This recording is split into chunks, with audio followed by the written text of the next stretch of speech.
Hello Abavip. Meze neza iki cyumweru mu gitangiye fresh.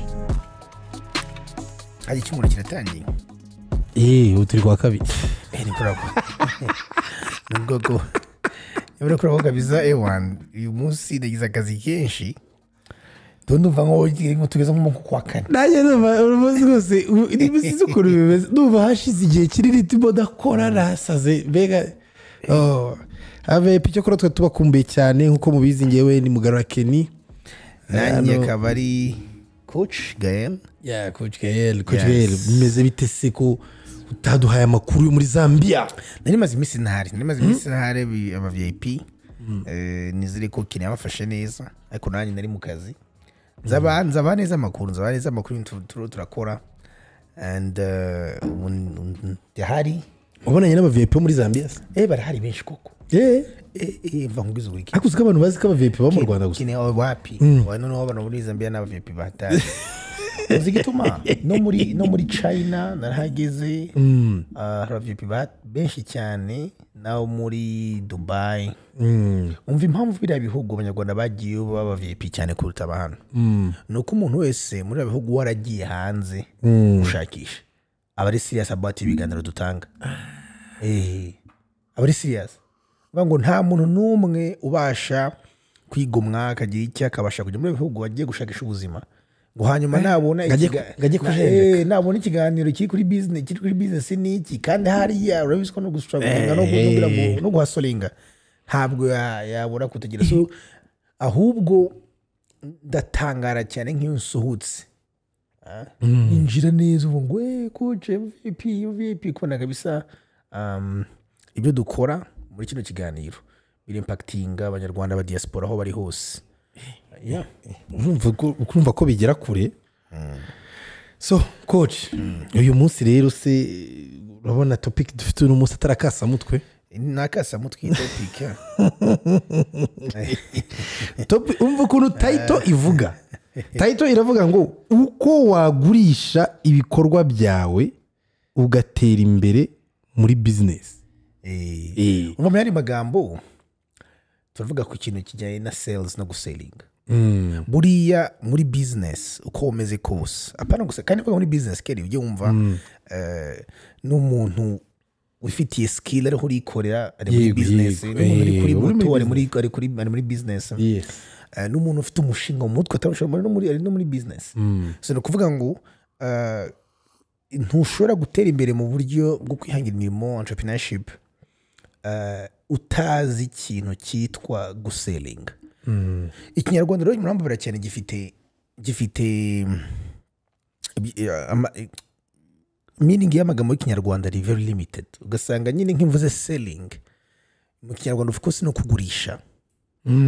Ariko harabona cyo gucuruza ariko hari ukuntu ushobora kubivuga ugasanga ntibijyanye. Ntibigiye gukora nk'urugero nk'ubu nko muri art yo guselinga harimo cyane no kwiselinga, to sell yourself. To sell yourself kene no kuza nubwo wabukiri no mu kinyarwanda bivugitse nabi mu kwicuruza. Ahise bivuga wisubivuga ko ntago waje no gutekereza kuri iryo jambo kwigurisha gucuruza sinzi but ni icyo bashatse kuvuga no kuba wabasha gutanga ibitekerezo byawe, vision zawe, ubushobozi bwawe, projet yawe ukaba wayipresentingira umuntu ndetse akeraho yemera icyo buri bukoze to sell yourself. Just sold your vision, you're selling yourself. Akurumva nyine kubishyira mu kinyarwanda bita bipfa ariko nyine basi nkunda kuvuga ngo nkunda kumva mu kinyarwanda babyita ngo ni ukwigisha. Wowe wigishije umuntu ni kumukonfirma. Dufite ibintu byinshi tuvuga kumukonfirma urati buriya aho murandaza kumwigisha nyine ndaza kumufatisha we ntugire ikibazo ndaza kumwicaza donc usanga ariko urumva ko bigoye nyine kubisobanura. Biragoye ariko turagerageza kubisobanura muri context. Sima ngo ikiganiro vraiment VIP aho bageze mu rugo ahangaha nta kindi ni ya Abavip Podcast tuganira buri munsi byo kwiteza imbere business Yes. ndetse na entrepreneurship so ngo twavuze mu bintu bitandukanye hangaha tujya tuganira ibintu bike ariko by'ingenzi gukorera amafaranga kubika amafaranga no gukuba amafaranga gukorera amafaranga kubika amafaranga no gukuba amafaranga so byo ukabikora mu buryo bwo gutangira business mu buryo bwo kuba entrepreneur cyangwa se no mu buryo bwo gukomeza gukura mu kazi urimo ukiteza imbere mu buryo butandukanye so numva ikiganiro cyacu kiri very very simple kiroroshye n'izo ngingo eshatu ntabwo tujya tujya mu hirya umunsi umwe uzaca nukumva turavuga ku bindi bintu uzazimya so coach njyewe rero ndashaka kugira ngo twinjire muri iyi topic neza buriya rero abanyarwanda dufite ishusho dufite umuco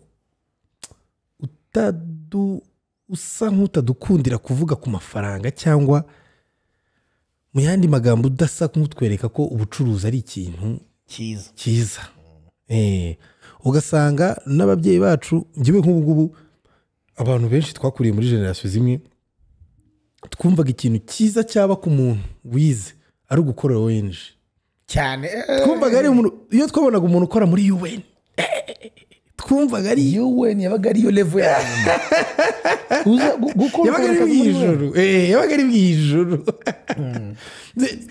tukumva umuntu wicururiza wapi tukumva arimo arabeshya urumva gucuruza byazagamo kubeshya cyangwa se gushaka ibyo byose kugira ngo umuntu agure wunguke ufite ikintu cyo kumva ngo ugomba kumubeshya wamubeshya nicyo kibazo rero gisigaye gihari hari actually mvuze kuri icyo kintu wari uvuze hari igitabo cyahinduye ubuzima bwanjye so I think urumva ngewe nkitegera ibintu bya business natangiye mu bintu bitansaba gukora business one on one ngo mfite ikintu ncuruza umuntu w'amafaranga gusa natangiye muri real estate nsanga ndi mu bintu bya healthcare byose ntabwo byampuzaga direct ngo n'umuturage ngo mu exchanging information so rero niza ama skills menshi niza accounting niga ku leadership niga ibintu bijyanye na marketing ariko ntabwo nigeze niga selling kuko numvaga selling ari ibintu biza hasi ntafite aho nzahura nabyo ntabwo numvaga ari ibintu bishishikaje ariko uko ngenda nkura muri business no cyane ntangiye no kwagura ibikorwa mbona byanze bikunze harazamo ikintu cyo kugomba kuba natangira guselinga kubera yuko rimwe na rimwe hari n'igihe usanga brand yawe ikura cyangwa ukamenyekana cyangwa ibikorwa bye bikamenyekana ugasanga undi muntu araguhamagaye ati se ko namenye ko ukora ibi uri runaka ndashaka ko dukorana ibi bintu twabikorana kandi n'undi ni umuntu ureba umuntu w'umumenta ugasanga somehow wisanze winjiye muri business ishobora gushira muri cya kintu twita selling so rero sinzibagirwa muri 2019 cyangwa 20 muri cya covid nasomye igitabo cyahinduye ubuzima bwanjye so igitabo cyase kivuga giti no what ibintu byose nifite umutwe ngiye gutangira no gutambikora bigaragaza ni igitabo cyitwa To Sell is Human by Daniel Pink actually bakurikiranye ikiganiro nakoze mu cyishize navuze ibitabo 5 byahinduye ubuzima bwanjye nubwo wenda buri mwaka ngenda nongeramo kimwe akuramo kindi ariko nuko ubuzima bwawe naga nabo buhinduka ako To Sell is Human is still among those books mvuga ntivira mu gitabo cyahinduye perspective ku mboni buzima yego Daniel Pink avuga ibintu gikomeye ndavuga niye hose avuga hafi nk'ibintu nka bitatu avuga ikintu cyambere avuga ko byanze bikunze umuntu wese uri ku isi waba ukora akazi kari ko kose uri muri business yo gucuruza ntawe wakwepera selling gute ati gucuruza ni mu gihe habaho exchange ni ukuvuga ngo ufite ikintu haye umuntu hanyuma waguhaye amafaranga ati mu by'ukuri selling hari igihe u exchanginga umuntu atagira gute ntaguha amafaranga akaguha ikindi kintu mu yandi magambo ni ukuvuga ngo ubucuruzi ntibwemvovinga gusa exchange y'ikintu n'amafaranga. Ushobora kuba exchange y'ikintu cyangwa se ibitekerezo n'umwanya na attention cyangwa se na efforts. Nk'urugero, umuntu mu visionnaire, mu boss ufite abakozi akabashira hamwe akababwira vision ye bakemera kuza kumukorera. Uwo muntu aracuruje, abahaye vision ye, no bagiye kumuha ikintu ritani umwanya wabo na effort. Urabyumva? Umuntu reka tujye no mu rugo, ni ubana n'umugore wawe, iyo umubwiye ikintu akemera akagushigikira, aguhaye attention. Hari icyo muhaye no guhaye attention. Sivuga ngo reka turebe n'abasore bagishakisha urukundo. Iyo urabwira umukobwa ukamubwira desha no kwemera akagusubiza cyangwa akaguha umwanya, iyi attention watangiye gucuruza. Hari icyo wagize ku kintu, hari ukuntu wiserinze bitumye agira ikintu aguha. So urumva twabikunda asonera ku cyambere gucuruza biri human. Niyo mpamvu ikintu cyitwa to sell is human. Turabikora buri munsi, bibaho buri kanya, ni ibintu by'abantu bose. Hari abantu banga abacuruzi kubi, abacuruzi barabeshya, kandi nawe uracuruza, kandi nawe ucuruza. Aho kandi uraza kuvuga neza. Sinshaka ngo ujye deep cyane bidusige nk'aba VIP. Ndagira ngo ugende gake. Gokeni tekereza umbwira umuntu n'umwe hano ushobora kuri mu kazi runaka katemvuga mu bucuruzi. Ntaho duce kumutekereza. Abavip kuri cyane babyandika bavuga ati yewe ntaho mura n'ubucuruzi, ntaho murira niyo act exchanging yo kugurana ikintu n'ikindi. Kuko wibuke kera amafaranga atarabaho ubucuruzi bw'abagabo, habagaho barter trade. Ntabwo abantu barahinduranyaga ibintu. So navuga ngo byanze bikunze hari ikintu muri buhinduranye, sibyo? So niyo mpamvu kera byanze bikunze ugira aha ngaha ubaza inshuro wabwiye abantu kugufasha ibintu, kugukorera ibintu, hari ibintu exchanges. Abantu wabwiye mu kumvikana bakemera ko baza gukorera, bazaguha uwo mwanya, bazaguha izo eforo, bazaguha ubwo bwenge, bazaguha ama idea, all those things. Ufite ikintu wabaselinze, sibyo? So ranza kavuga ati byenze bikunze mubimenye kweste mu bucuruzi. So natwe turi mu bucuruzi rero, iki si ikintu cyo kwanga, ahubwo ni ikintu cyo kwiga tukamenya ukuntu tugiye bugikore neza. Kuko ubucuruzi impamvu tubwanga, tugenda ku ngingo ya kabiri muri iyi ngita. Ubucuruzi bwarahindutse cyangwa selling yarahindutse. Ubundi kera yari more of like buyer be aware, ariko ubu ngubu ni seller be aware. Mu yandi magambo, kera mu gihe cy'abakera cy'abantu ba kera, niyo mpamvu iyo ikintu cy'ubucuruzi cyabaye kibi. Abantu bacuruzaga more than 80%. Icyo babashakiraga ni profit. Yabeshya, urumva focus yari kuri profit, ntabwo ari kuri uriya agurishije. Ni ukuvuga ngo yaguhangika ntacyo ubikoreho, yakubeshya ntacyo ubikoreho. Hari ukuntu umuntu yaguraga urukweto mu isoko, warwambara kabiri rukaba ruromo. Exactly. Urumva yagwanyika ntacyo ubikoreho, yakubeshya ntacyo ubikoreho.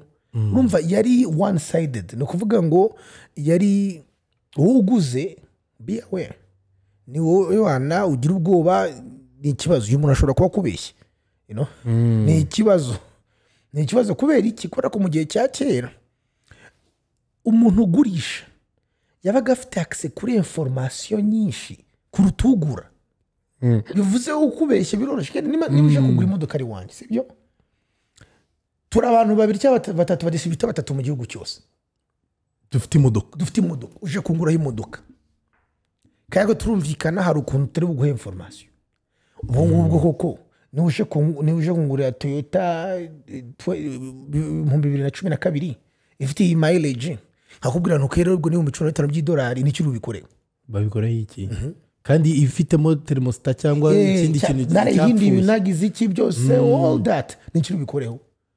Ariko tugeze mu gihe now, niyo mpamvu ibintu byahindutse. Niyo mpamvu mbwira abantu bose n'abari mu bucuruzi bagishagenda muri mindset ya kera, ntabwo bashobora gusucceedinga muri isi y'uyu munsi. Ubu tugeze mu gihe n'umubaya nawe afite access kuri information. arafite nyinshi nyinshi cyane. umuntu aza kugura iyo nuza iyo Hyundai 2009 azize ukuntu zigura Dubai, azize ukuntu zigura China, South Korea, hari kuzera information gutya kwa vuga uti none ukamati uyu ngo arazigurisha ababazi babakaza buto nibuke ejo ni ngura imodoka yanjye nanje nkora research koko nari mfite amakuru yose yo kuri South Korea kuva ku ruganda ndabati reka ngiye muri Majerwa ndebe ibyo bambwira ntago wambeshye. Urumva rero ibyo byevuvinze the art of ya selling kuko umubayi wose gaza afite iki ntabwo ni uri software engineer urumubwire ngo website ni 3 ari bujye kuri Google akareba agasanga nizo kwikora kuri 50 60 ntabwo uri good. So now you have to change the approach information urumva ukuntu information yaje kudukenesha oya ariko ubu VIP niyo mpamvu agomba kumenya ibi birimo biraba icyo ni igikombe. So ubwo rero bivuze ngo approach nyayo ubu ngubu niyo kumenya ko uwo mubaye afite information ntabwo uri umufatirane ahubwo reka turebe ukuntu n'undi bucuruza ibintu byanjye nkabicuruza mu buryo bw'igihe kirekire apana bw'inyungu nyinshi. Sibyo urumva aho ngaho ubucuruzi bwa kabiri bwahindukiye. Ikindi kintu cya gatatu ubu ngubu umusela kukantu usanga ugasubiramo ari focused cyane guseringa igihe kirekire cyane kurusha uko wavuga ngo reka nkubite shaka inyungu ntibikunda kandi guseringa igihe kirekire ubone handi hazamo trustworthy wizerwa. Exactly. No akane kantu gatatu vuba muri ngitabo hamatangiye no tugenere neza kuri ntuza how nto twakora ubucuruzi ubu ni wowe nk'umuntu ucuruza kera skill ya mbere yari komeye Kenny muri business yari problem solving. Sibyo ziravuga ngo ibibazo byabaga bihari abantu bakeneye kurya reka tujye kuzana amasukari bakabizana abantu bose bazanye amasukari uko bari bakeya bose baracuruza kuba ufite imari umuntu bati n'amatelefone abura tujye kuzana amatelefone sha. Urumva kera yari problem solving ariko naho skill yarashiftinze ugomba noneho ubu ngubu niba ushaka gucuruza skill ntabwo ikiri problem solving ni problem finding.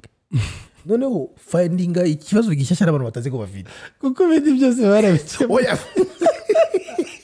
Oya urabizana ni benshi cyane ni benshi ariko abantu bamenye ubwenge ni ukuri ni benshi cyane ubu ni problem. Urumva solutions ni nyinshi na informations ni nyinshi so which is a problem.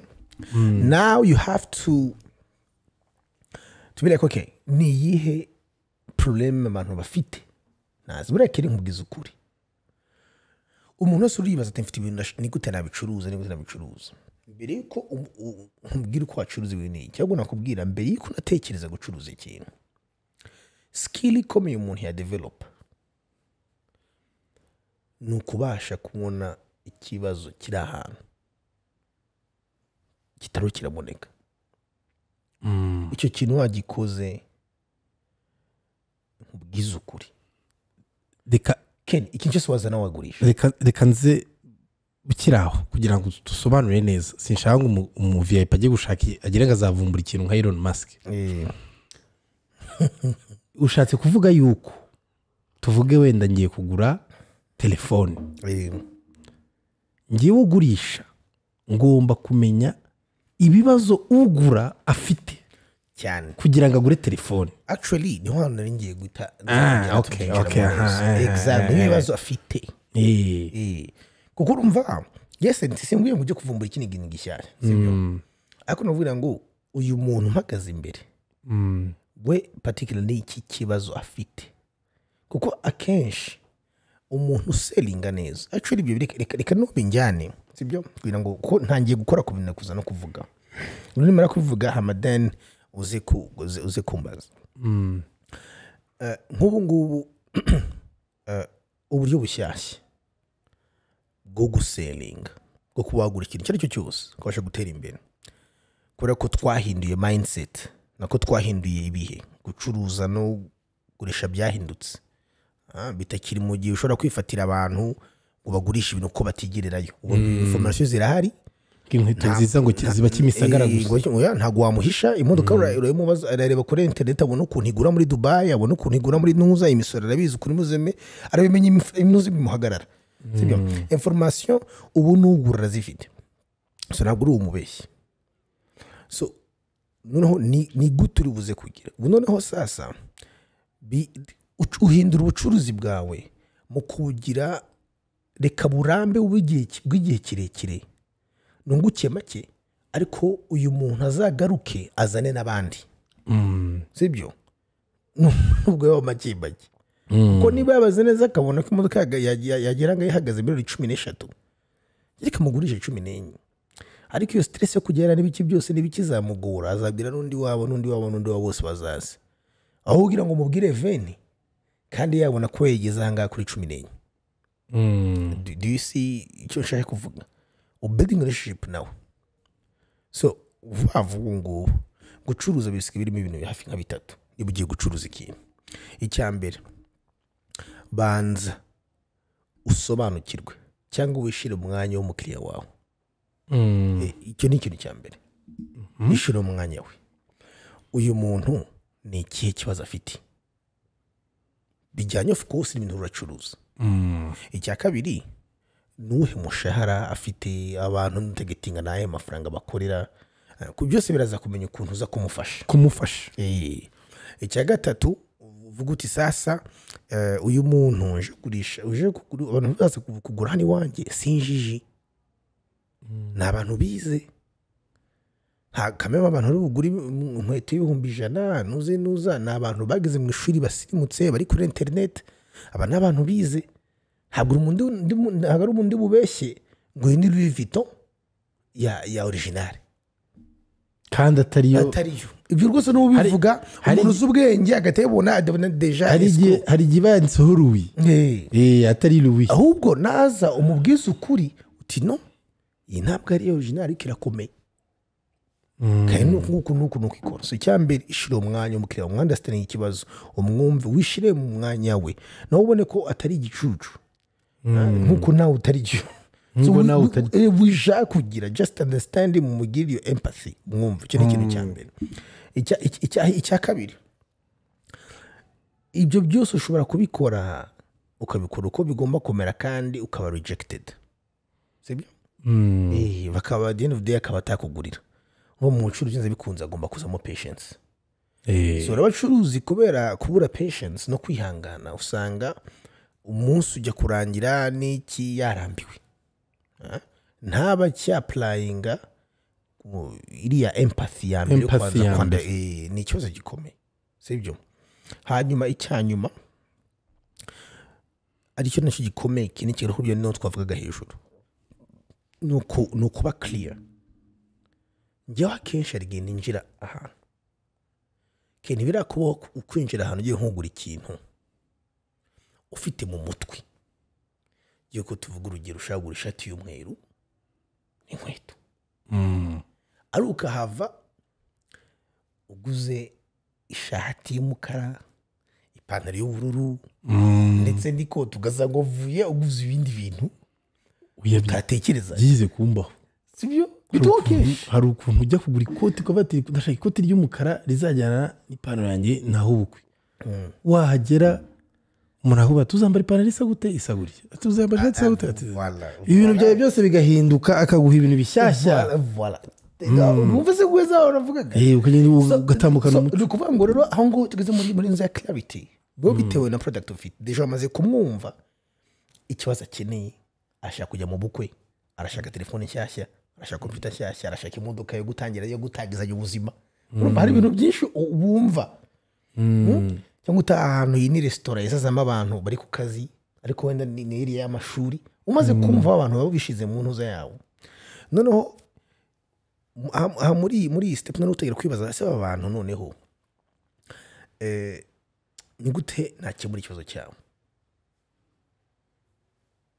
urumva niba winjiye utigenda shaka telefone namwe bikubonda biziko umuntu afite mu mutwe telefone ya iPhone agatani ya Samsung cyane rwose urumva so ahoro wamwinjiyemo umvise ikibazo afite ariko nawe uri compara na product ufite ugatangira gusa muri credit n'ahantu utangira gusuggesting ngo sasa bijyanye nuko nguko ibi ndawantere ko bimeze nyamara iyi modoka ku muntu utangira se sawa wasanga ushakira umutwe nk'ingi ko ari terengwa itangwa cyane anga ukabikora ati se uri umuntu ujya mu ntara cyane se diringa n'imihanda exactly ugasanga nk'umuntu w'umuhanga arakubwira ati usiya mu bukwe turese ubwo bukwe uzikara bazambara ariko rero akantu karakubereye ariko kajyana naka urumva selling ubu ngubu isa nkaho yahindutse kindi completely kimeze nk'umuntu umwescroke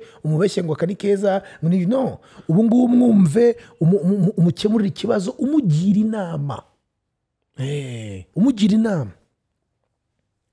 niko bimeze ubu kuko wibuke at the end of the day suko umwescroke ngo agere hanze asange waramwibye kuko ikintu kiri bube uko information zoroshye kuboneka ni nako zoroshye kuzitanga azazitanga tweet imwe y'umuntu ushobora kwangisha abantu shop yawe cyangwa business yawe cyangwa bad muri bisi bibaho cyangwa one bad review imwe kuri hotel cyangwa kunoza bishobora kubibazo muri imisi bibaho umuntu akakora tweet imwe gusa exactly ku kigo runaka bikabibazo so no icyo kintu ugomba kugitinya nka uri muri business kuvuga uti no ubu ngubu it's about reputation, it's about relationship, it's about trust. Urumva no guselinga byavuye mu bintu by'ubwescrow no kubite inyungu direct nyinshi byagiye umva umuntu usonekira ikibazo cye ugerageze kugikemura, ahubwo unarebe ko nk'umu expert utamufasha kubona ikibazo cy'uko utakibonaga. Wenda yarazi ko akeneye iPhone ari uko bimeze, no akiri guselinga gura Samsung, kandi wowe Samsung urengukamo make n'urugero. Ariko uwo muhaye ikintu warakimukwiye kimukemura ikibazo, mugumanye trust, ejo azakoreza n'abandi. Urumva hari nk'abasaza baza ati ngoma za telefone zigezweho. Ati muze ntago iPhone bibasha. Nani wabasha gukoresha. Warasanga just telefone ifite ekran nini, uvuye kuri Tecno basi gisanga kuri Samsung uzabasha gukoresha. Bibabaho. So urumva icyo kintu nicyo kintu right now niyo mode yo guselinga. Ubu niyo mode yo guselinga. Urumva kini byabaye byavuye ku ubu kera umuntu ajyaga kera kugura atitira yes erega do kugurisha bagaruye boss. Ngewe nk'ubu mfite hari nk'ibintu papa yambwiraga ngira inama nk'umuntu mukuru nyine wabaye muri kiriya gihe, akambati ujye birinda kugura imodoka ngo izishyashya zo muri majerwa neza guzera niza babandi, ati jya ugura imodoka y'inshuti yawe ngo warabonye ko yanagenze. Karobezi neza ko papa wacu rwose kugira ngo imodoka nshyashya nigeze yaguraga igenda cyakagurirwa ikintu azi akavuga ati byibirinda bizi ko gifite, ati aho ugira ngo njye kugura ikintu hariya umusikura nkubite ami ikintu kidafatika, kandi urumva niyo era bari bavuye ntobo bakuriye. Ariko rokeni kugeza n'ubu ndacyo kudusikisigi n'utu turacyari ko hari ibintu byinshi tujyamo vraiment by'amantuza, ugasanga nk'umuntu ibaze nk'umuntu akambona nkanjye vraiment s'il vous plaît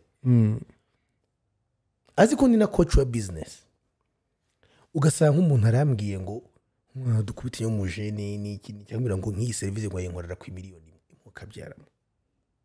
Nase nubwo wabuze ko mfite amafaranga, wibaza ko ubwenge bwanjye butume nazo umuntu ubwenge uyatanga gutyo tu yegura geze ko iyo service nayibonera ushobora gushira abantu babiri bakayikorera ijana uranshi miliyoni deja no mita nku discrediting. Ubu niho ku buryo bushyashya bwa business busigaye buri ni loyalty, trust, relationship long term. Ariko uzi ko kantu gashobora kore ko gutuma n'abantu batajya batera imbere. umuntu akavuga ati ngewe nkora ibi ngibi nkora ibi ariko ugasanga the way he sells it's very different ari kuri pressure yo gukorera profit cyane kurusha kuri pressure yo kuguma in business egura aho rero ntibishoboka ntabwo tukiri mu isi imeze gutyo so rero you have to understand ibyo bintu kabisa you have to understand ibyo bintu Abavip coach rero duhaye ubwino bwari ubw'indani kazi uzige numva atari ibyo so Abavip burumva ukuntu tuvuze ku kintu cya selling ukuntu selling yahindutse itakiri profit driven ahubwo long term relationship driven so ubwo icyo gihe ni useringa wese amenye yuko yego ndaseringa ariko ngomba kumenya ashobora kuba umukiriya muhaye ikintu cyiza ku buryo azagaruka n'ubutaha cyiza ku giciro cyiza kidakabije cyane kugira ngo agaruke kenshi tugumane igihe kirekire ubu niyo strategy niyo concept ya selling so urumva rero hakaba na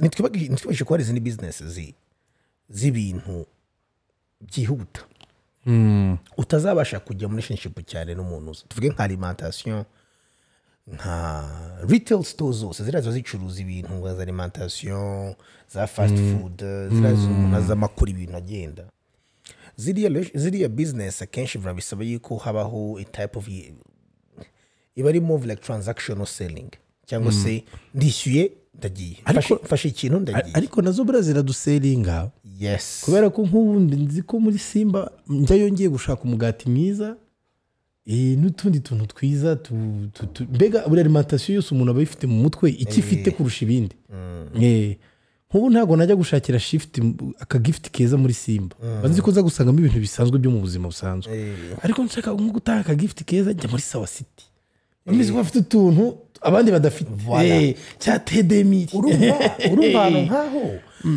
business nk'iyo ngiyo ntabwo nyiri business ari gutenera n'umukiriya cyane ngo baganire urumva rero uko building aho relationship ni gute na trust no kubuzi ko product ufite aho ngaho ni nziza iri ku giciro kimeze neza hanyuma noneho wanagira aho ngaho ugashiramo utundi strategy kukugurisha aho ushobora gufata nta rugo na rumwe rutajyamo imigati n'inyama n'amata n'urugero ukagenda ukabikubita inyuma sibyo kugira ngo umuntu azabanza acema ahandi agenda areba ibindi bintu areba utundi tuntu agenda atoragura n'utuntu tundi yaratarakine uramuselinga neza kandi ikindi ni ikibazo gikomeye gufata nka shop nk'intuza ukubitemo indirimbo za hip-hop z'amagambo cyangwa se za R&B no ngo ushiraho du classic music kubura classic music igaragaza ukuntu ishobora kuba subliminal mu bwonko ubwo ntumenya ko birimo biraba bigatuma umuntu aho ngatinda aho ngaho kumva relaxed ariko ako bankora ako gusohoka ugasanga utuntu duto gusa nitwo turi aho kuri counter dushikrete utubrike probleme udushokora gatumutari ko vraiment ati nakakongereho amafaranga 200 gusa you know so all those are strategies za selling okay coach thank you very much Abavip dusigaranye rero igihe gitoya ngiye gukora resume y'ibyo sinavuze hanyuma niba hari call twayifungura actually sinzi twabwiye abantu ko baza guhamagarana sinzi ko ntabwo twababwiye ariko turaza gufungura ama calls Abavip maze kubimenyera mu kazi abantu baje guhamagara ariko icyo nshyize kuvuga ni ukubungu gucuruza nibyo buri muntu wese kiri ikintu mu rwego kumenya byanze bikunze niba uri muri management runaka ukorera ikigo runaka kuba ufite abantu uyoboye ukababwira ibintu bakabikora nuko hari icyo uraba hano bakaguha umwanya wawe bakaguha ifuru zawe bakaguha imbaraga zabo so ruvuga ngo n'umugore niba hari ikintu uramubwira akagikora cyangwa inshuti yawe akaguha umwanya akagutega amatwi deja hari exchange yabaye exchange nuko uri mu bucuruzi bw'ikintu runaka mu bucuruzi either ideas or anything ikindi kintu gikomeye nuko ubu ngubu ubucuruzi bwarahindutse kubera yuko ugurisha n'ugura ubu bose bafite information barazinganya kera urashobora kwifatira abantu ucuruza ukabafatirana ukabeskuruka ukababeshya ukababwira uti ikintu kigura ngo kuba inshuro ebyiri ariko ubu ngubu umuntu asigaye aza muri cases nyinshi azi icyo kintu ko kigura umuntu azagura imodoka yamaze kugura ingazi uwo mwaka n'ibiki byose so ahangaha hantu bivuze ko muri kino gihe kugurisha ntibigisaba ngo ushaka gukubita inyungu nyinshi ahubwo gurisha umuntu neza mugumane igihe kirekire ubu urumva ubucuruzi bwavuye mu kuba inyungu nyinshi based bujya mu kuba mwagira relationship n'uwo muntu mukagira igihe kirekire akazakurangira ndetse n'abandi abantu kandi bazi ibyo bintu ubu ngubu nibo bacuruza cyane uzareba iyo real estate agent agufashe neza mukagura inzu imwe nta wundi uzasubiraho ariko uzakubeshya inzu aguhaye ugatangira kubona itangiye kugira ibibazo uzamuvuga uzagira iki none amenya ko yanaguhenze umvura wabaye cyane uko amakuru asigaye ari accessible nako amakuru asigaye agenda anagenda ikintu cyo gucuruza ni ibintu bitatu byoroshye icya mbere umva umuntu ikibazo afite umwumve neza umutega amatwi umenye uko ameze uko ahagaze financially hanyuma ugerageze gukemura icyo kibazo neza umusuggestinge nari umuntu ujye umugira inama uti wafata iki kandi utagamije inyungu nyinshi niba ukunguka make kuri icyo kintu ugiye kubona kuko afite kuko wamaze kumenya ikibazo kandi ushaka kugikemura iki nacyo ibyo bintu ukomeza ubikore nubwo bitakora rimwe wihangane ko mu gucuruza agomba kwihangana bigomba kuza hanyuma please make sure yuko byanze bikunze turi mu gihe cy'abagura nibo bamu ubu ngubu si abagurisha so uzi kugurisha cyane azaba umukire ariko umukiriya azaguma ari umwami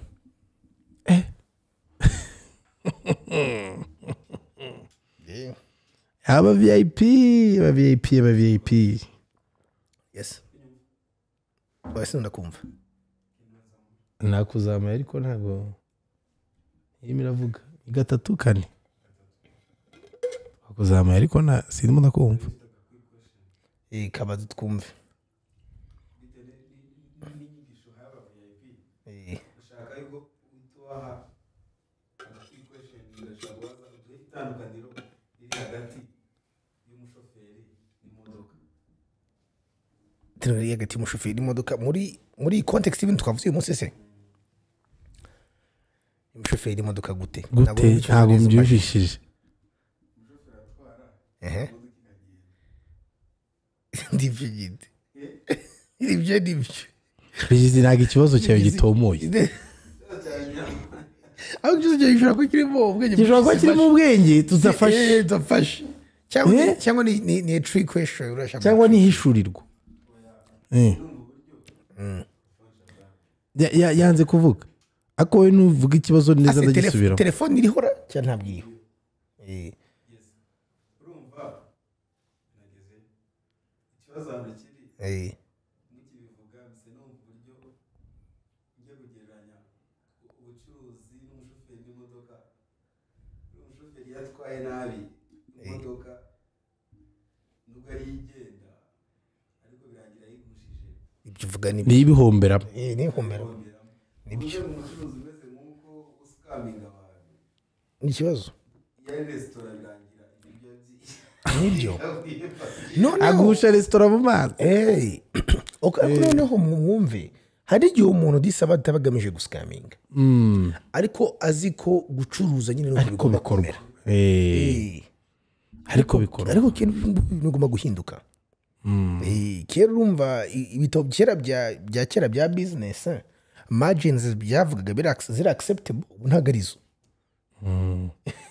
ubisomye ugashobora kugendera kuri ibintu bya kera ubu ngubu nta mukiriya wabona nibyo hariho umu VIP Allo muraho iminsi myinshi murakomeye iminsi myinshi cyane ndabaramukije cyane ni Sylve ko urabuze iminsi myinshi kabisa yewe turanezerewe cyane ndabashimira tuba duhari n'inama n'utugana duto mugenda muduha kuri Instagram natwo turadukurikirana cyane very good turabakurikira turabakurikirana kandi tubungukiraho byinshi kandi urakoze cyane Sylvain. Hari igitekerezo ufite cy'uyu munsi? Yego, mu by'ukuri ingingo mutuganijeho uyu munsi ni nziza. Nibona cyane nk'urugero ku banyamakuru. Kera umunyamakuru wabonaga ko ari umuntu ugomba gukora akazi ke akakarangiza akajya ahantu akihisha batamubonaho amakuru batagira bati. Ariko ubu abanyamakuru benshi niba usanga noneho ubu ari ba brand ambassador b'amakampani akomeye runaka, ku buryo usanga ahubwo yinjiza byinshi ku kwicuruza nyirizina kurenza ka kazi yakoraga cyane. Nsigaye mbibona cyane pe. Ariko gusa ikibazo nanone tugira nk'abanyarwanda ari igihe umuntu uguha impanuro aba ari nta n'ikintu abiziho. Nibuka niga gutwara imodoka, hari umuntu wigeze kujya ambwira ati uriya wabikoze nabi wari kugira gutya. Nyuma nje kumubaza arambwira ati nta nubwo nari nakantegera no kuri vola nabi, nta nubwo nari nagera no kuri vola na rimwe. Urumva nyine hari igihe abantu babaho bashaka gukosora gusa jise n'ibintu atanashoboye atanatekereza. Kandi ibyo uvuga ni ukuri. Ariko nibyo ni ukuri pe. Kuri iki gihe umuntu wese udashobora kujyana n'igihe ngo atekereze yemere yakira inyungu nkeya ashobora kumera nka Nokia ari nziza pe, yari nakomeye, ariko ubu ngubu se yaragiye kabisa twarayibagiwe. Ariko Sylvain ibintu cyane ibyo uvuga ni ukuri.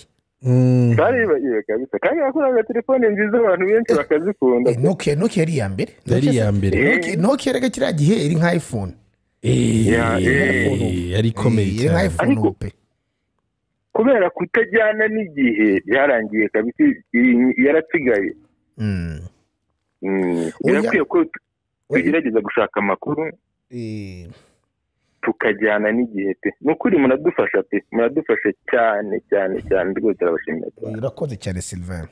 Oya rwose ibyo sivavuze rwose ni ukuri kere. Ubu ngubu n'isi ya business ugomba kumenya kwiselinga cyangwa se kwigurisha. Ni ukwigurisha ni ukwigurisha, gushyira hari ibikorwa byawe, kumenyekanisha ibyo ushoboye n'iki. Ariko umuntu yawugana abwira ngo mukore business ntushake kumwesikuruka. Mubwira ibyo ushoboye bikore neza kandi ku giciro cyiza, ahubwo ugumana ubupfura mukorana igihe kirekire. Ubu nibwo buryo bushyashya bwa business zose. Mu by'ukuri uko mbibona business yari yose ikintu cya mbere ni icyizere. Kandi iyo wamaze kugirirwa icyizere n'abantu, kuko ibintu byose dukenera byose biva mu bantu. Iyo wamaze kugira abantu iterambere riraza kabisa. Murakoze cyane, ndabakunda. Nawe turagukunda cyane, ugira umunsi mwiza. Ken niyo mpamvu arakanavuze ko tubu business yabaye icyizere, ariko ntari icyo kindi wavuze ati business kera kwari ukubona icyo kintu kuko cyabaga gifitwe na bake. So urumva byibura business kera ari inyungu. Inyungu niyo nawe uravuga iki? Uyu muntu mushyira we mu byeyi. Hello. Yego. We wagiye hirya cyangwa uyigabanya telefone iriho iravuga cyangwa sinzi. Nayigabanyije. Okay. Bite se umeze neza? Neza cyane, ndashima. Bakwita ndumve uri he?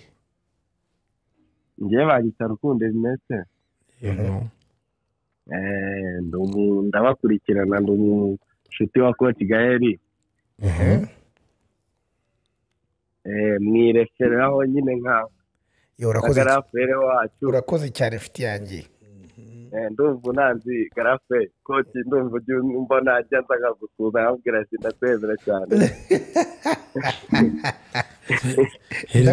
Iri wahuriye na Coach mu mujyi tujyana no muri office. Ese wasubiye Dubai? Tunahura cyane. Navuye ubu ngubu nari ndi i Kigali. N'umuvip komeye Dubai. ariko nyine uduha ubwenge bwinshi cyane garafure tuba tugusabira umugisha wowe n'abavandimwe bawe warayi umuntu ureba imbere cyane urakoze cyane ufite yanjye mudufitiye ishyaka rinini ku rubyiruko ahubwo abumva barumva njya nanatanga n'inama na komenti nkabikubwira ariko muri abavandimwe beza kuba muduha inama tutabishyura nta kintu mudufasha kindi kirenze ntabwo amafaranga iki gihe hakenewe ahubwo hakenewe izo nama muri kuduha kuko hari ibyo tugenda tuzikoresha zikabyara ahubwo amafaranga urakoze kandi nizere ko nawe biro biragenda neza uratuzongera duhure tuganire njye tuzahura kuko njye ngenda ngukurikirana buriya mushinga wakoze wahara hepfo abavip mba mpari ku ruhande ibintu byose byaguzwe uzabaze Kelvin n'ibindi ndi umufana wanyu ukaze wa mbere Ernest ubwo niwe yigeye tutarahura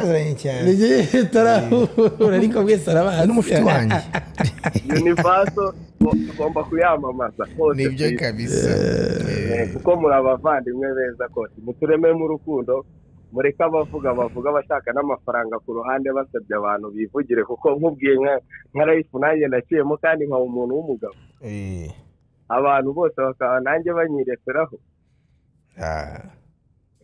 isumva se bamwe b'urubyiruko rumva nanjye biranshimisha kandi bituma nkora cyane oya urakoze cyane rwose CMK nimusuze mushimire nawe ni umuntu ari hano merci beaucoup kumureba imbere aguhaye uburyo tutarahura ntago ndabyumva kabisa Calvin waramubonye ko ngewe ntago turabona kwije uza ahantu twahuriye aje Mr. Easy coach yagiye gutanga ikiganiro mbyutse mu rugo ndavuga ati ngomba kumwumva sinzi icyongereza cyinshi ariko coach ubwenge ngenda ngira nagiye nkimenya none kwitegera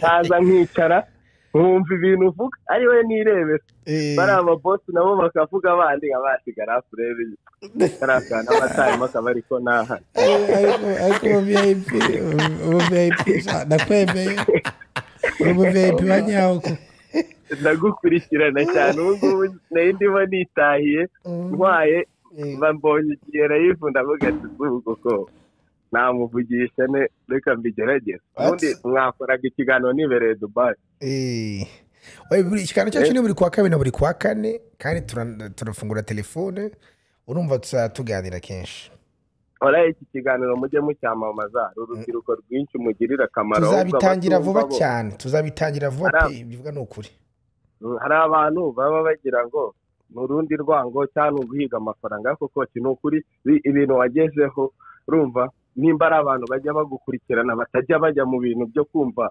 abandi bantu ku ruhande byatwigisha isomo rirerire kuko amateka y'abantu ri no kuronora urayabona urumva nta muntu wibye nta muntu wahemukiye urumva noneho abanyarwanda twagiye kuri urwo rugendo ariko bo ntabwo baba bashaka ibintu nk'ibyo barishakira ibintu byo kubeshya babeshya ariko si bose harimo abantu bamwe ba VIP ntabwo ari bose barahari ariko abo ngabo abenshi baba bumvira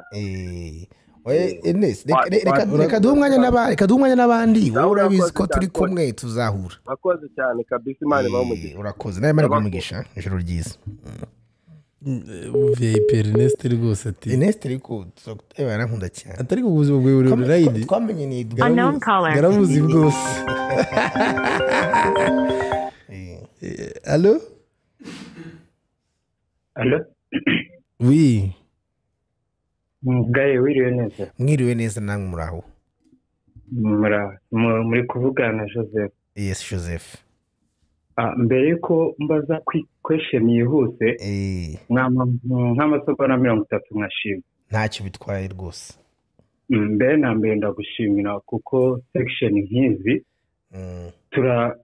abenshi bagakwiye kuba baziriho ariko kuva waradutekerejeho ukavuga ati n'abantu bafite ubushobozi bukeya cyangwa se badashoboye kwaccessa ngo uburyo bwo kwishyura reka mbahe umwanya nk'uyu turabigushimira nubwo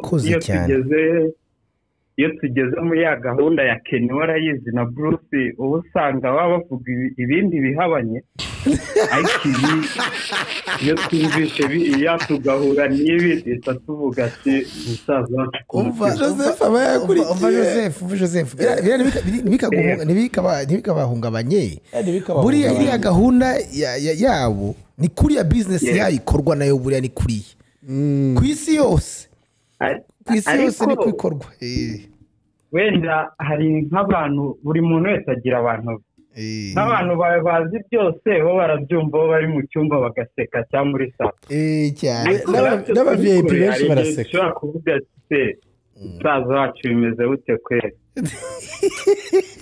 ahubwo Joseph abantu kuko bajya oya humura Joseph oya urumva n'abatakuzi ibintu bivugwa rimwe kabiri gatatu kane ariko ntabwo abantu bazi ubwenge iyo bavuze ibintu gatatu gatanu inshuro 10 bakabona ibintu bavuga ntacyo bihindura ukomereje inzira yawe n'abantu babwirwa baravuga ati nyamara bino bintu ntabwo ari byo ariko nuko buriya abantu batamenyereye ziriya business za biriya bintu by'imiziki niko bigenda buriya mu bihugu byose niko bigenda pe ibi reka tubivore tujye ku bindi byubaka quick question noneho last section mwatwerekaga imishinga iri hagati y'ibihumbi 500 na miliyoni ndetse mugenda mutugira n'inama igikomeye mwatweretse ni ugufata umwanzuro cyangwa se kugira icyo wigomwa kugira uzabashe kugera kuri icyo giciro ubashe kuba watagera ye nize business ndo mu accountant ahantu ariko ni gute umuntu yamenya yuko ari umu businessman kuruta kuba umukozi mwiza ese ushobora kuba uri umukozi mwiza ukazamenya yuko ufite impano yo kuba umu businessman ni icyo wakora kugira icyo kintu kimenye wenda umuntu adatinda kuba umukozi mwiza kandi yari kuba nawe uyu munsi wanubona gutanga akazi umva nawe mbwire Joseph ubaje ikibazo cyiza numva cyiza cyane reka tucyandike nge nzagikora ikiganiro neza ahubwo cyaba ikiganiro cyaba ikiganiro neza uko tuza ikiganiro neza ariko reka mbe gusubije mu bikeyi hari buriya ibyo ikibazo vubashe ni cyiza pe ntago abantu bose bagomba kuba aba entrepreneur hari ijambo entrepreneur hakaba n'ijambo ryitwa intrapreneur donc ni amagambo abiri rimwe ni intra indani irindi ni intra out bivuze ngo umwe kabisa no kujya hanze agatangira ibintu bye ariko hari n'abandi baba successful kandi bakoreye hehe indani muri company zihari nk'abantu bakomeye Steve Ballmer no mu milliardaire ukomeye owner wa Clippers ni umuntu wabaye number 2 number 3 mu igihe cyose kuri Bill Gates bari aba CEO ba Demon bari aba Jamie Dimon n'aba milliardaire hari aba big businessmen right now babakozi rwose na Tim Cook CEO wa Apple CEO wa Apple yakoreraga abantu so ntago bivuze kuba kugomba gutangira ibyawe uri number 1 kugira ngo ngire kuri oya pe hari umuntu uba ugomba gukora neza ari number 2 number 3 ahubwo cyangwa se n'umutekinisien wa company runaka ahubwo iyo company igakora kubera we ahubwo aho ngaho niho umuntu ahita avuga ati se noneho niba uri uwo muntu ni gute nawe wazamura agaciro uko uzamura agaciro ka company n'agaciro kawe kakazamuka icyo niyo mpamvu ibyo bintu bikeneye ikiganiro ubwabyo ariko gihe inama nyangira abantu Joseph navuga nti ntiwihutire kujya gutangira ibyawe korera abandi uzamure variya company urimo nawe usevinge ariko bitakubuza niba hari ikintu wiyumvamo wakora kuba wagikora ku ruhande cyangwa se niba ubona company ukorera itabona agaciro kawe nacyo ni ikibazo icyo gihe nawe ushobora kuba ufite ikibazo mu gihe ubona utakaza imbaraga ku giti cyo ubona company izamuka ariko wowe utazamuka ndakekana noneho ntabwo twareba kuri company cyane ahubwo nakwirebaho ese sinta imbaraga nyinshi nkora ariko mu gufata neza ibyo ninjije akaba ari ikibazo ahubwo nkahora mvuga ati company irinjiza kandi ngewe byompa nshobora kuba mbifata nabi ahubwo akantu uzongeramo gatoya gato numvishe utaruka kozeho neza ko wenda nge amarangamutima yanjye abyifuza mbwira igihe ndi umukozi mwiza ndetse n'akamaro kanjye muri kampani kaboneka ndetse ni no gufata umwanya wo gukora ese hari nk'utumenyetso najya mbona criterias najya mbona nka gato ariko nubwo ndi umuntu mwiza hano ngize nshiritse ubwoba nkatangira iki naba success muri bwa buryo bwo gushiftinga uva kuba mu mukozi mwiza none ukajya kuba mu businessman mwiza uzagakoreho neza naye numvishe kataje neza kandi nzaba mpaye Jose reka nkubwire rero ikintu kimwe kuba umukozi no kuba entrepreneur ari ukuntu bitandukanye cyane kubera ko iri umukozi amafaranga uba ukoresha ntabwo aba ari ayawe yego ibintu rero byose iyo waba uzi gukora ikintu kajana ibintu byose birahinduka iyo wibutse yuko amafaranga ari ayawe ari wowe uri at risk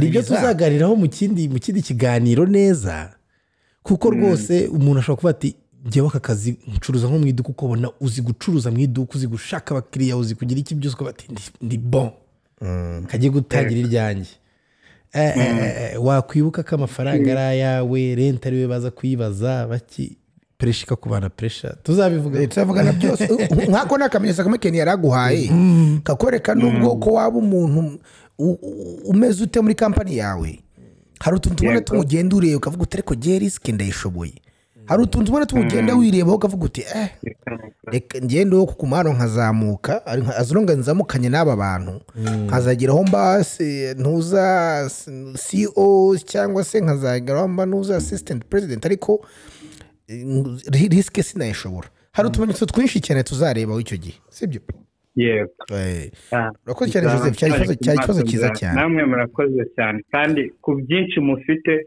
kutugenera amasaha 2 n'igice isaha 1 n'igice tuba twabishimye murakoze cyane God bless byiza nibaza ko hari telefone imwe yihuze twafatiye hanyuma amatwi ariko Ken iki kigo ni ikiganiro ari ibiganiro bindi nifite mu mutwe ikiganiro buri ikiganiro cya selling ngo kujyana ikiganiro cya branding okay bana biro birambabaza kubona abantu benshi batazi branding kandi noneho dusike dufite uburyo bworoshye bwo kwishira out there bwo kwiselinga no kwibranding kuzuye social media zose ako kanumvaga nshaka go tugatachinga next week n'abavip bakamenya next Thursday kwa kane bakabimenya gusa bitwazana kuri icyo kintu ariko iki kintu nacyo murakigomba kuba next topic reka tubanze dufate twatwa mu VIP wanyu uyu munsi hello mu VIP hello oui mu VIP umeze neza meze neza hari akantu gato nagira mvugeho ni Silvestre y'amasegonda 10 yonyine mu by'ukuri hari ikintu mbona nkunda cyane nkunda imvura ariko imvura yeza ni ya yindi igwa gake ariko igahozaho mu by'ukuri dukwiye gukora business mu buryo bw'imvura tukemera ko haze ntariko ihoreho ni byiza cyane birafasha urakoze cyane agatekerezo keza uziko inyungu nkeya ariko ihoraho ari sawa vuga telefone nibaza yuko ahangaha dusomye ndibaza ko going forward mu bintu tuzakora mu minsi iri imbere abavip mutwandikire mutubwire mwibaza ko ibiganiro byaba byiza tubigumije aya masaha ya 2 z'ijoro buri kwa kabiri no kwa kane cyangwa tubishyire mu gitondo cyangwa tubizane mu gitondo mwite mu munsi tubizane mu gitondo batubwire kabisa byatunaniye gutekereza cyangwa se kwa gatandatu mu gitondo mwaruhutse cyangwa se ku cyumweru mu gitondo cyangwa se cyumweru nimugoroba muvuye gusenga cyangwa se no minsi y'imibyizi mu gitondo cyo naka tubasabye soke ni ikintu cy'umunsi cyari sawa ikiganiro cy'umunsi cyari sawa utareka tubahe kuri branding utareka dukore kuri branding kuri branding kumenyekana as cyangwa uzwi gute buriya branding na reputation ntibijya kumera kimwe coach cyangwa reputation iri muri bimwe biri muri branding igira reputation ariko reputation ntigira branding so urumva reputation iri muri bimwe biri muri branding kuzwi kuba kubona zakora no tubwiye n'abantu uburyo bashobora kwiyamamaza no kwamaza ibikorwa byabo for free muri isi y'ubu ngubu kwino usigaye byoroshye cyane nibaza ko tuzaganiraho gutaha so abavip turabakunda cyane ubu rero tukaba tugeze ku musozo w'ikiganiro cyacu murakoze cyane abavip twabanye kuva ubu ngubu kugeza ku musozo turabakunda cyane peace out ariko se ngo musakuriza iki murabona za VIP nongeye kubasuhuza cyane iyi ni ya podcast yanyu Abavip Podcast iba ku Abavip TV tuganira ibyo kwiteza imbere business ndetse na entrepreneurship tuganira ibintu bikeya cyane nuvuga ngo ni urubyiruko mushaka kwiteza imbere tuganira ukuntu wakorera amafaranga wabika amafaranga ukuntu wakuba amafaranga ahantu hose waburi niba uri umukozi uri mu ishuri cyangwa se niba uri rwiyemezamirimo tukaba rero dushiraho ibiganiro bibiri buri cyumweru kuri YouTube channel yitwa Abavip TV ariko mwanankurikira kuri Instagram yanjye Coach Gael kuri Twitter Coach Gael no kuri TikTok. God bless.